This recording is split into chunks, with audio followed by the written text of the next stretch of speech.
അല്ല എൻ്റെയൊക്കെ വല്യപ്പ ആ കാലത്തിലുള്ള ആളുകളെ ഇതേപോലെ ഇങ്ങനെ രാത്രിയൊക്കെ ഇവിടെ വന്നിരിക്കുന്ന അത് മറ്റ് ജില്ലകളെ അപേക്ഷിച്ച് നമ്മളിപ്പോൾ വേറെ സ്ഥലത്ത് പോകുമ്പോൾ അവിടെയൊക്കെ നൈറ്റ് ആളുകൾ പുറത്തുണ്ട്. പക്ഷെ അതിന് കോഴിക്കോട് നിന്നുള്ള വ്യത്യാസമുണ്ട്. കോഴിക്കോട് ഏത് രാത്രി പുറത്തിറങ്ങിയാലും ഒരു ഹോം ഫീൽ കിട്ടുന്നത് കോഴിക്കോട്ട് വരെ തന്നെയാണ് കോഴിക്കോട് പുറത്തുണ്ടായിരിക്കാം. അത് ഇവിടുത്തെ ബീച്ചിലും ഇവിടുത്തെ ഭക്ഷണം കഴിക്കുന്ന ഹോട്ടലിലും കഫേസിലും ഒക്കെ അധികം ഉള്ളത് ഇവിടുത്തുകാരാ. പുറത്തുനിന്ന് വരുന്നവരെക്കാളും കൂടുതൽ കോഴിക്കോട്ടുകാരായിരിക്കും. എൻ്റെ അടുത്ത് പല ചോദിക്കില്ല, നിങ്ങൾക്ക് ഇത് കണ്ടിട്ട് മടുക്കില്ല, നിങ്ങൾ ഈ ബീച്ചുമായിട്ട് ഇങ്ങനെ ബീച്ചായി ചുറ്റിപ്പറ്റി. പക്ഷെ ശരിക്കും ബീച്ചില്ലാത്ത പാലക്കാട്ടുകാർക്ക് അതിന്റെ വിഷമം മനസ്സിലാവും. പാലക്കാടും തൃശ്ശൂരുകാരൊക്കെ തന്നെയാണ്. കോഴിക്കോട് ബീച്ചിൽ വൈകുന്നേരം വന്നിരുന്ന് ഇതേപോലെ ഒരു കട്ടൻ ചായയും കുടിച്ച് നമ്മളൊരു 10 മിനിറ്റ് ഞങ്ങളെ ഭാഷയിൽ പറഞ്ഞാൽ ഞങ്ങൾ സുലൈമാനി കുടിച്ച് കുറച്ചേരം ഇരുന്ന് നിങ്ങൾക്ക് മനസ്സിലാവും ആ വൈബും അതിൻ്റെ ഫീൽ എന്താന്ന്.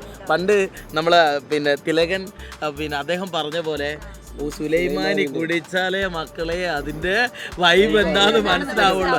അത് വൈബ് മനസ്സിലാക്കിയ ആളുകളാണ് ഞങ്ങൾ.